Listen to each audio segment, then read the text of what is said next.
Hello and welcome to the lightning round. We like to have a little bit of fun, and these are unscripted, and nobody knows what's coming at them, but we just get to know you a little bit more with some off-the-cuff questions. So, Cecily, I want to know, what is the most outrageous thing someone has said to you when they hear the term futurist? Oh, do you have a crystal ball? Do you use tarot cards? Yes. I love that. I'm sure you hear that all the time, and magic and predictions and that kind of stuff. Do you just laugh it off? I do, because I think most of the time people are trying to start a conversation and because of course it's none of those things. And what they're really doing is saying, tell me about what you do. So I Very need it good. there. Yeah. There's your positive optimism showing up. There you Okay. go.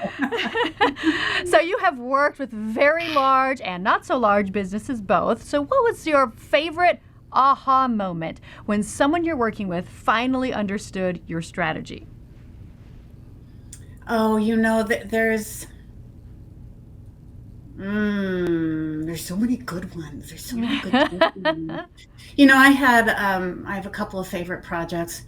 One of them was working on the future of pet ownership and for Purina. And we had the opportunity, the insight that came out of the result of that research, which was super cool, really flipped the insight about their whole strategy.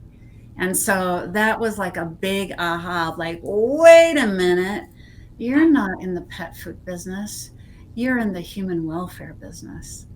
Wow. Yeah. And because what we had learned is that pets make people better people, in almost every function of Oh, their lives. And that gives them an opportunity to sit at any table, whether it be healthcare, education, your work environments, parenting, sports performance, all kinds of things that, there's a place there for the pet relationship to enhance, not for everybody, but certainly for a lot more, and to support that. So that was really fun. wow, that is so cool because it's those aha moments when you just sometimes it gets flipped around, like you said, and completely changes everything. But man, what a cool moment to be a part of. So, very cool. Thank you for sharing.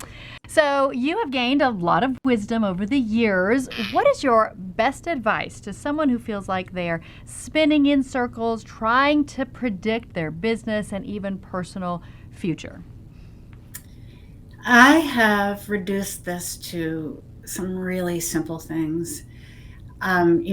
Born from my own experience of realizing that when I am staying awake at night and things are circling and I'm trying to figure out, if I just, if they just, if we, like all that stuff of these kind of conditional positioning and strategizing to get kind of an argument with reality often to get things just right. And if I notice that I have a knot in my stomach most of the time, I have just determined that this is going to be kind of cheeky, when there is a knot in my head, a knot in my stomach, it means it's a knot. It's not working. And that doesn't mean that on the early ends of Ah. things, you have to try things out. You have to renegotiate for things to work. But if you're getting continued feedback about it, it's not working. So I really use a simple navigational tool for most areas in my life. And it's similar to, when it's a knot, or what I'd said before, when clarity is present, it. It's the same thing around yeses. That for me, life got to be clear of, like, when things are really a good fit, there's none of this. You're not having to argue with it in the least. You're just like, yes, I'm alive. I'm engaged. I'm my best self. I'm doing all the things that are really great for me.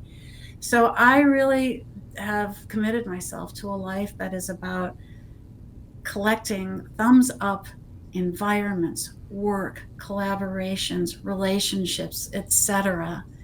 And everything else, you wait sometimes to get the feedback, wait till it's clear, or when you get tired of yourself, to kind of go, it's not working. And I will tell you that maybe this is, sorry, this is a long-winded answer. When No, it's people are okay. trying to figure things out, we can't.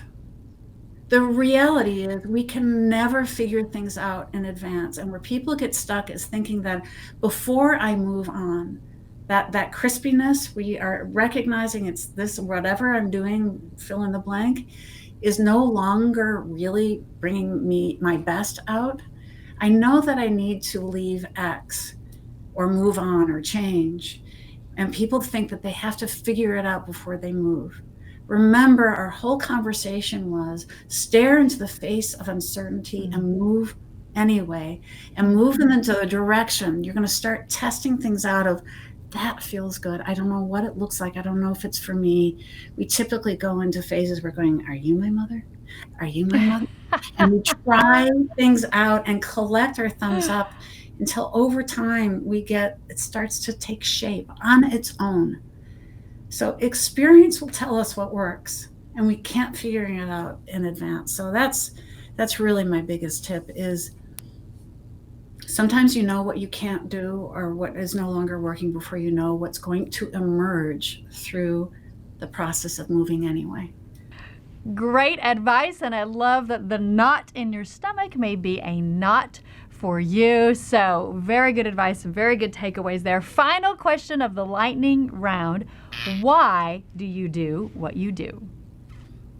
You know, I touched on this earlier. I really think the purpose for me is to take a path towards wisdom in my own life, certainly, and to help others do the same in the work that they do and in their own lives. And all of what I do is towards that end, to ignite what's best in us, to do the best, and to make a contribution, and to be humble in the face of what we can and can't do, but keep moving anyway.